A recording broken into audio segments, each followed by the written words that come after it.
एक बार फिर देश की सड़कों पर लंबी लंबी कतारें लौट आई हैं। और सच कहूं तो ये तस्वीरें देखकर ना नोटबंदी के दौर की यादें एकदम ताज़ा हो जाती हैं। बस फर्क इतना है कि तब लाइनें नोट के लिए थीं और आज गैस के लिए। एक बुनियादी जरूरत के लिए लोगों को फिर से घंटों इंतजार करना पड़ रहा है। तो आखिर हो क्या रहा है? चलिए मिलकर समझते हैं इस पूरे संकट को। और ये बात आज के हालात पर बिल्कुल फिट बैठती है ना? ऐसा लगता है कि स्कूल में एडमिशन हो, अस्पताल में इलाज हो या फिर कोई राष्ट्रीय संकट, कतार लगाना ही हमारी पहचान बन गई है। और यहीं पर आज के भारत की एक बहुत बड़ी सच्चाई, एक विडंबना सामने आती है। देखिए, एक तरफ तो हम 5G स्पीड और विश्व गुरु बनने की बातें करते हैं, और वहीं दूसरी तरफ एक आम इंसान कंधे पर 14 किलो का सिलेंडर उठाए अपनी बेबसी का बोझ ढो रहा है। तो ये जो गैस को लेकर नई कतारें लगी हैं, ये आखिर हैं क्यों? क्या है ये पूरा संकट? जमीनी हकीकत तो सच में दिल दहलाने वाली है। जो तस्वीरें आ रही हैं, सुबह 4 बजे से लगी लाइनें, गर्मी और थकान से बेहोश होकर गिरते लोग, एक एक सिलेंडर के लिए होती तीखी बहसें।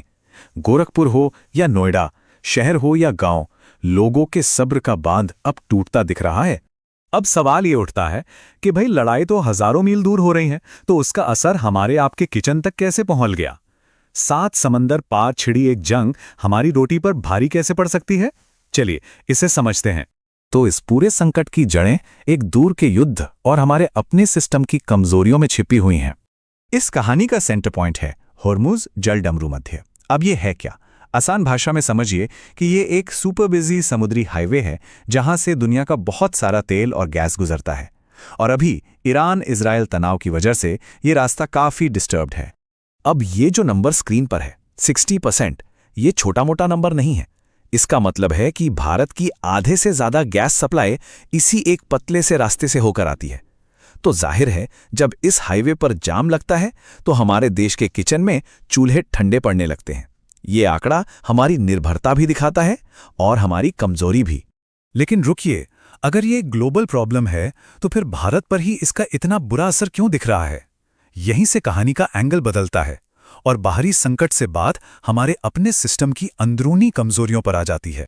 तो फर्क यह है कि जापान और साउथ कोरिया जैसे देश वो ऐसी किसी भी मुसीबत के लिए पहले से तैयारी करके रखते हैं। उनके पास महीनों का इमरजेंसी गैस स्टॉक होता है, जिसे स्ट्रेटेजिक रिजर्व कहते हैं, एक तरह का बफर। और हमारे सिस्टम में इसी बफर की कमी है। हम रोज की सप्लाई पर बहुत ज्यादा निर्भर हैं। नतीजा ये हुआ कि सिर्फ एक हफ्ते की सप्लाई के आटकी पूरे देश में हाहाकार मच गया। अच्छा, एक और सवाल है। मान लिया कि सप्लाई में देरी हुई है, लेकिन सिलेंडर बाजार से एकदम गायब कैसे हो गए? पूरी तरह से वैनिश। बस यहीं से इस संकट का एक और बहुत ही घिनौना चेहरा सामने आता है, और वो है जमाखोरी और कालाबाजारी का। क्योंकि देखिए, जब जब आम आदमी पर मुसीबत आती है ना, सिस्टम में बैठे कुछ गिद्धों के लिए ये एक मौका बन जाता है। इन संकट के सौदागरों ने लोगों की घबराहट और मजबूरी को अपनी कमाई का जरिया बना लिया है। होता क्या है, एक आम इंसान जब गैस एजेंसी पहुंचता है तो उसे बस एक बोर्ड दिखाई देता है जिस पर लिखा होता है स्टॉक खत्म। लेकिन उसी एजेंसी के पिछवाड़े रात के अंधेरे में वही सिलेंडर आपको मिल जाएगा। बस कीमत होगी 2500 रुपए, वो भी सिर्फ कैश में। ये है संकट के पीछे की असली कहानी, जो सरकारी बोर्ड के पीछे छिपी हुई है। तो इस पूरी मारामारी की कीमत चुका कौन रहा है? देखिए, जो अमीर हैं उन्हें कोई फर्क नहीं पड़ता, वो ब्लैक में भी खरीद सकते हैं। जो बहुत गरीब हैं वो बेचारे किसी तरह वापस लकड़ी कंडे पर चले जाते हैं। लेकिन पिस कौन रहा है? Middle class. वो न तो ब्लैक में सिलेंडर खरीदने की हैसियत रखता है और न ही अब आसानी से मिट्टी के चूल्हे पर लौट सकता है। तो ये संकट सिर्फ एक सिलेंडर की कमी का नहीं है। इसकी असली कीमत हमारी तरक्की, हमारी इंसानियत चुका रही है। जरा सोचिए, हम बात करते हैं डिजिटल इंडिया की, स्मार्ट सिटीज की, और लखनऊ जैसे शहर में क्या हो रहा है? चाय वाले और ढाबे वाले मिट्टी के चूल्हे बनाने को मजबूर हैं। ये तो वक्त में पीछे जाने जैसा हो गया। एक दूर देश का युद्ध हमें दोबारा कोयले और फूकने वाले युग में धकेल रहा है।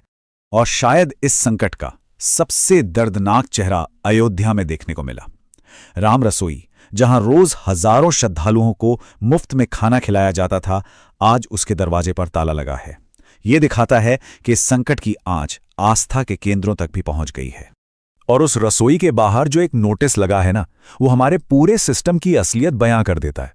नोटिस में साफ साफ लिखा है कि ईरान इजराइल युद्ध की वजह से रसोई बंद है। सोचिए, अयोध्या में एक रसोई का बंद होना हजारों मील दूर की घटनाओं से जुड़ा हुआ है। ये हमारी तैयारियों की कमी का, हमारे सिस्टम की लाचारी का सबसे बड़ा सबूत है। तो आखिर में सवाल बस यही बचता है, क्या कतार ही हमारी नियति है? क्या विश्वगुरु बनने का सपना देखने वाला देश अपनी रसोई की आग जलाने के लिए भी हमेशा विदेशी जंगों का मोहताज बना रहेगा? ये वो सवाल है जो आज गैस की लाइन में खड़ा हर नागरिक पूछ रहा है।